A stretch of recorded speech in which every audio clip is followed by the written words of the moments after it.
ছোট বাচ্চাদেরকে অর্থাৎ যাদের বয়স 2, 3 বা 4 বছর বয়সী এই বাচ্চাদেরকে যখন দেখি বেশিরভাগ বাচ্চাদের কিন্তু একটা কমন প্রবলেম হচ্ছে এখন স্পিচ ডিলে।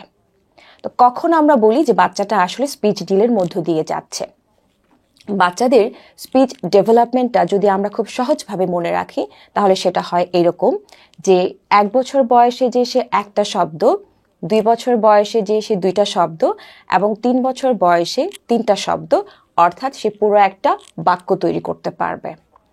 এই কাটমার্ক বা ল্যান্ডমার্ক থেকে যখন একটা বাচ্চা একটু পিছিয়ে থাকে, অর্থাৎ সে বলতে পারছে কিন্তু সেটা আসলে একটু পরে হয়েছে, সেই সময়ের চেয়ে একটু দেরিতে হয়েছে, তখন আমরা বলি যে এটা স্পিচ ডিলে। অনেক সময় বাবা মায়েরা মনে করেন যে এই স্পিচ ডিলেটা সম্ভবত অটিজম। না, স্পিচ ডিলে মানে কিন্তু সে অটিজম সমস্যার মধ্য দিয়ে যাচ্ছে তা নয়। বেশিরভাগ ক্ষেত্রে আমি যখন দেখেছি প্রায় 90-95% ক্ষেত্রে কিন্তু এই স্পিচ ডিলে আসলে তার অটিজমের সাথে রিলেটেড নয়। স্পিচ ডিলের একটা বড় কারণ হচ্ছে এখন মোবাইল বা ডিভাইস বা গ্যাজেট বা টিভি, এবং সেটা হচ্ছে কার্টুন। বাচ্চারা ইদানিং প্রচুর পরিমাণে কার্টুন দেখে। এখন সে কেন আসলে কার্টুন দেখছে? এর পেছনেও কিন্তু অনেকগুলো কারণ থাকে। একটা বড় কারণ হচ্ছে ফ্যামিলিতে হয়তো তার ফ্যামিলি মেম্বার যারা আছেন তারা তার এই ডেভেলপমেন্টের সময়ে বাচ্চাটার সাথে খুব বেশি ইন্টারেকশন করেন না বা করার সুযোগ পান না। যদি এমন হয় বাচ্চাটা একটা সিঙ্গেল ফ্যামিলিতে বড় হচ্ছে, নিউক্লিয়ার ফ্যামিলিতে, বাবা এবং মা, বাবা মা দুজনেই হয়তো জব করছেন, বাচ্চাটা বড় হচ্ছে কাজের লোকের কাছে, হেল্পিং হ্যান্ডের কাছে। তো হেল্পিং হ্যান্ড যেটা করে সে তো তার কাজ শেষে সে টিভি দেখায় ব্যস্ত, সে বাচ্চাটার সাথে কথা বলতে এত আগ্রহী নয় আসলে। এখন বাচ্চাটা তাহলে কার সাথে কথা বলবে? সেও তখন হয়তো টিভিতে হেল্পিং হ্যান্ড যেই প্রোগ্রামটা দেখছে সেও সেই প্রোগ্রামটা দেখছে, বা তাকে কার্টুন দিয়ে তাকে বসিয়ে রাখা হচ্ছে, সে তখন কার্টুনটা দেখা শুরু করলো।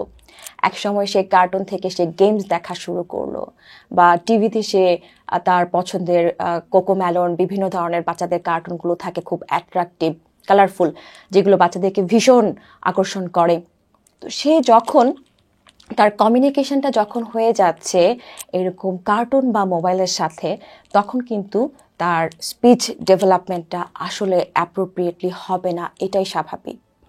তো এখন বাচ্চাদের স্পিচ ডিলের একটা বড় কারণ হচ্ছে আসলে তার হিউম্যান বিইংয়ের সাথে কমিউনিকেশনটা করার সুযোগ কমে যাচ্ছে অনেক, রেদার তার ডিভাইসে কমিউনিকেশন করার সুযোগ বা প্রবণতাটা বেড়ে যাচ্ছে অনেক। ইভেন বাবা মা যখন বাসায় ব্যাক করছেন, হয়তো ওনারা বাসায় এসেও কাজে ব্যস্ত হয়ে যাচ্ছেন বা টায়ার্ড থাকছেন, বাচ্চাটার সাথে আসলে কেউ ওভাবে কথা বলছেন না। তো এই জায়গাটা থেকেই কিন্তু তার স্পিচটা আসলে ভালোভাবে ডেভেলপ হচ্ছে না। ইভেন ফ্যামিলিতে হয়তো অনেক মানুষও আছে, এমনও আমি দেখেছি যে না, জয়েন্ট ফ্যামিলিতে আছে, সেই বাচ্চাও স্পিচ ডিলে নিয়ে এসেছে। তো তার ক্ষেত্রে আসলে কেন এরকম হচ্ছে? যে হ্যাঁ, অনেক মানুষের মধ্যেই সে বড় হচ্ছে, কিন্তু সবাই আসলে নিজেকে নিয়ে এত ব্যস্ত, কেউ এই বাচ্চাটার সাথে ওভাবে ইন্টারেকশন করছে না, তাদের কমিউনিকেশনটা ভালো হচ্ছে না।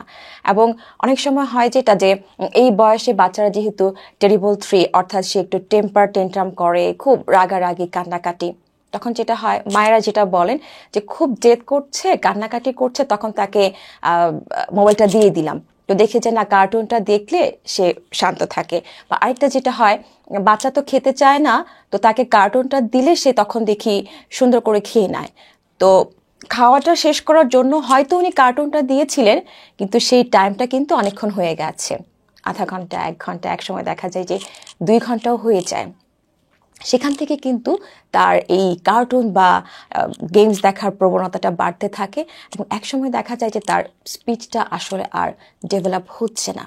আরেকটা খুব বড় ব্যাপার থাকে যেটা আমি দেখেছি যে অনেক সময় বাবা মায়েরা মনে করেন ও কথা বলছে, দেরি হচ্ছে, ঠিক আছে, কিন্তু এটা ঠিক হয়ে যাবে, কারণ আমি আমার শাশুড়ির কাছ মায়েরা বলেন আমি আমার শাশুড়ির কাছ থেকে শুনেছি যে ওর বাবাও একটু দেরিতে কথা বলেছে বা ওর কাজিনও একটু দেরিতে কথা বলেছে।